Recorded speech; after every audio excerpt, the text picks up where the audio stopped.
Nama saya Arlinda. Nama saya Elvira. Nama saya Dinda. Kira-kira hari ini kita bakal ngapain ya? Hari ini kita bakal ngebahas tentang makna hubungan internasional. Hubungan internasional? Apa itu? Daripada kalian bingung, mending kita lihat video ini. Oke. Hari ini kita akan membahas tentang hubungan internasional. Hubungan internasional merupakan interaksi manusia antar negara dan bangsa lain, baik secara individu maupun kelompok. Makna hubungan internasional yaitu 1. Menjamin kelangsungan hidup bangsa di tengah kehadiran bangsa-bangsa lain. 2. Membangun solidaritas dan sikap menghargai antar bangsa. 3. Memberikan peluang untuk berpartisipasi dalam rangka mewujudkan dan menjaga perdamaian dunia. 4. Membuka peluang untuk membantu bangsa-bangsa lain yang tertindas. Pelaksanaan hubungan internasional oleh suatu bangsa sangat penting dalam rangka untuk hal berikut. 1. Membina dan menegakkan perdamaian dan ketertiban dunia. 2. Menumbuhkan saling pengertian antar bangsa dan negara.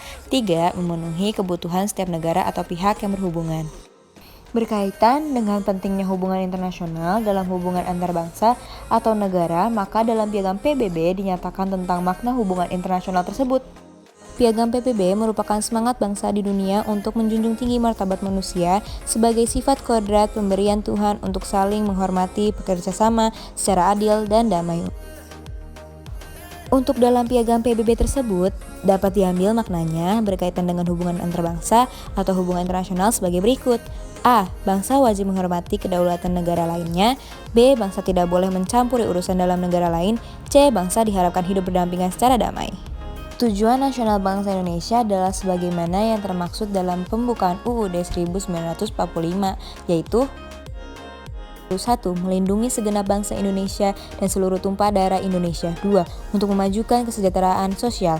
3. Mencerdaskan kehidupan bangsa dan untuk melaksanakan ketertiban dunia berdasarkan kemerdekaan, perdamaian, abadi, dan keadilan sosial. Wujud dari hubungan internasional yaitu A. Individual seperti turis, mahasiswa, pedagang yang mengadakan kontak-kontak pribadi sehingga timbul kepentingan timbal balik di antara mereka. B. Antar kelompok seperti lembaga sosial dan keagamaan dan perdagangan yang melakukan kontak secara insidental, periodik, atau permanen. C. Hubungan antar negara seperti negara yang satu dengan negara lain mengadakan kerjasama dalam bidang ekonomi, kebudayaan, teknologi, dan lain-lain. Sifat hubungan internasional yaitu A. Persahabatan, B. Persengketaan, C. Permusuhan, D. Peperangan. Pola hubungan internasional yaitu A. Penjajahan, seperti bangsa yang satu menghisap bangsa lain yang disebabkan oleh perkembangan kapitalisme. B. Saling ketergantungan, seperti hubungan ini terjadi antar negara-negara yang belum berkembang, negara-negara dunia ketiga dengan negara maju. C. Sama derajat antar bangsa, seperti hubungan ini dilakukan dalam rangka kerjasama dalam rangka untuk mewujudkan kesejahteraan mereka. Itulah sebabnya bangsa Indonesia memilih politik luar negeri bebas aktif. Bebas yang berarti 1. Bangsa Indonesia bebas bergaul dengan bangsa manapun. 2. Dalam pergaulan itu bangsa Indonesia tidak intervensi atau tidak mencampuri urusan dalam negeri negara lain. 3. Dalam pergaulan itu terjadi saling memberi dan menerima bantuan dan pertolongan yang tidak mengikat. Dan aktif yang berarti 1. Bangsa Indonesia aktif bekerjasama dengan bangsa lain untuk perdamaian dunia. 2. Bangsa Indonesia aktif membela bangsa yang terancam keberadaannya dan kedaulatannya atas dasar persamaan derajat tidak termasuk intervensi. Dalam pelaksanaan kerjasama dan hubungan internasional, Presiden sebagai kepala negara dibantu oleh Menteri dan Departemen Luar Negeri serta dibantu oleh para duta dan konsul yang diangkat oleh Presiden dan dibantu oleh duta dan konsul negara lain yang diterimanya. Pengangkatan duta dan konsul serta penerimaan duta dan konsul negara lain telah diatur dalam pasal 13 UUD 1945 yang berbunyi Ayat 1. Presiden mengangkat duta dan konsul. Ayat 2. Dalam hal mengangkat duta, Presiden memperhatikan pertimbangan DPR. Ayat 3. Presiden menerima penempatan duta negara lain dengan memperhatikan pertimbangan DPR. Sarana hubungan internasional.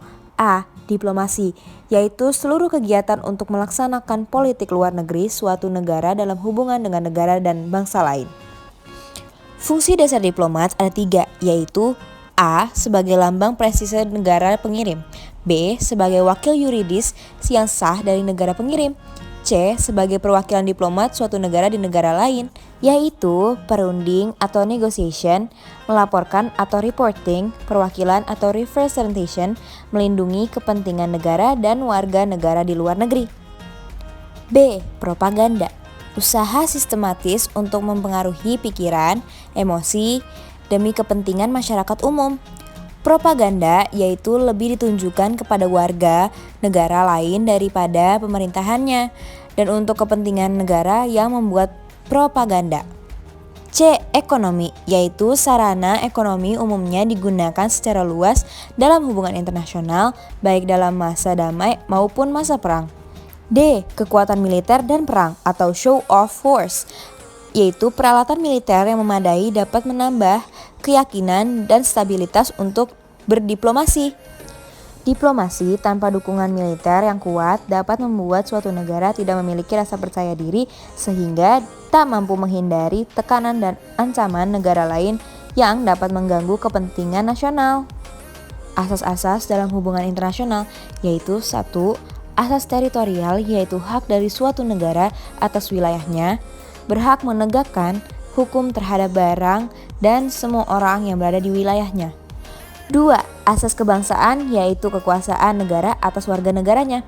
Kekuatan eksteritorial, yaitu hukum negara tersebut tetap berlaku bagi warga negaranya walaupun berada di negara asing. 3.